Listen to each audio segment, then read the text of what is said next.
फिराज को उस रात के बाद सुकून तो मिला, लेकिन नींद नहीं। जब किसी रूह को इंसाफ मिलता है तो वो शुक्रिया अदा करती है, लेकिन जब किसी और कैद रूह को आज़ादी की खुशबू आती है तो वो है भी जाग उठती है। फिराज के ख्वाब अब अजीब हो गए थे।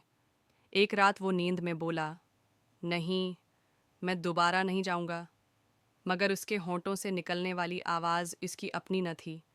एक शाम फराज बाबा करमदीन के पास बैठा था। चाय के कप से भाप उठ रही थी। बाबा जी, रूह को इंसाफ मिला, लेकिन मेरा दिल अब भी बोझल है। हर रात ख्वाबों में कोई और मुझे बुलाता है। बाबा करमदीन ने सिर झुकाकर कहा, बेटा, तुमने एक दरवाज़ा खोला था, वो दरवाज़ा अब मुकम्मल बंद नहीं होगा। कौन सा दरवाज़ा? रूहों की दुनिया में दरवाजे होते हैं, कुछ इंसाफ के लिए खुलते हैं, कुछ इंतकाम के लिए। तुमने एक दुख भरी रूह को आज़ाद किया, मगर एक साया उसकी जगह लेने आ चुका है। अगली रात फिराज होगा को एक ख्वाब आया, वही दिलाहन, मगर अब उसके चेहरे पर नूर था। फिराज, तुमने मुझे इंसाफ दिया, मगर मेरे साथ एक और कैदी भी था। वो साया जो मेरे दर्द से अपनी ताकत बनाता रहा, अब वो आज़ाद है। उसे रोको, वरना सब कुछ जल जाएगा। फिराज की आंख खुली। खिड़की के बाहर हवेली की समत से धुआं उठ रहा था। वो भागता हुआ वहां पहुंचा, मगर आग नहीं, सिर्फ सर्द धिंड। दरवाज़ा खुला और एक नए कमरे की राह दिखाई दी जो पहले कभी न था। साये की पहली झलक उस कमरे में सिर्फ एक पुराना संदूक रखा था।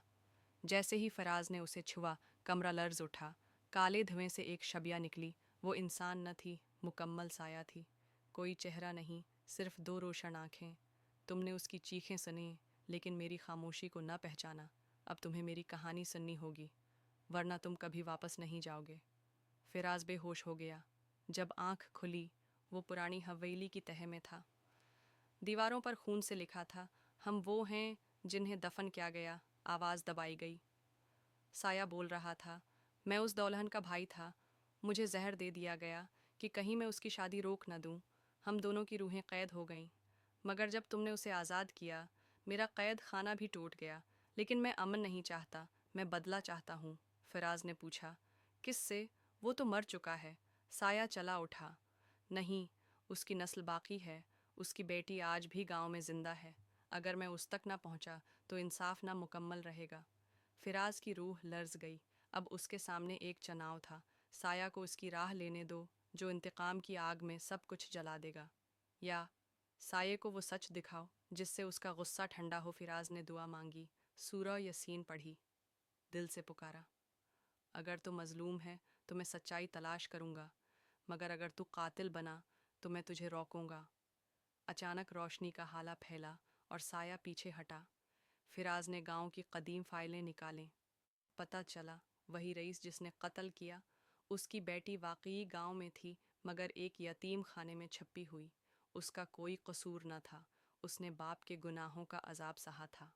फिराज उसे लेकर हवेली आया और साये से कहा, ये तुम्हारे दुश्मन की बेटी नहीं, उसकी मजलूम वारिस है।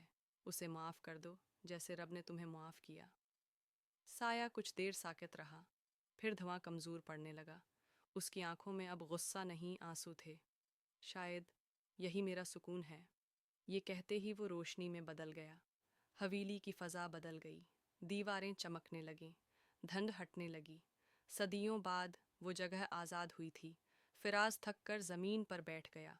उसके कानों में एक हल्की सी सदा गूंजी, तुमने हमें आज़ादी दी, अब हम दुआ बन गए हैं।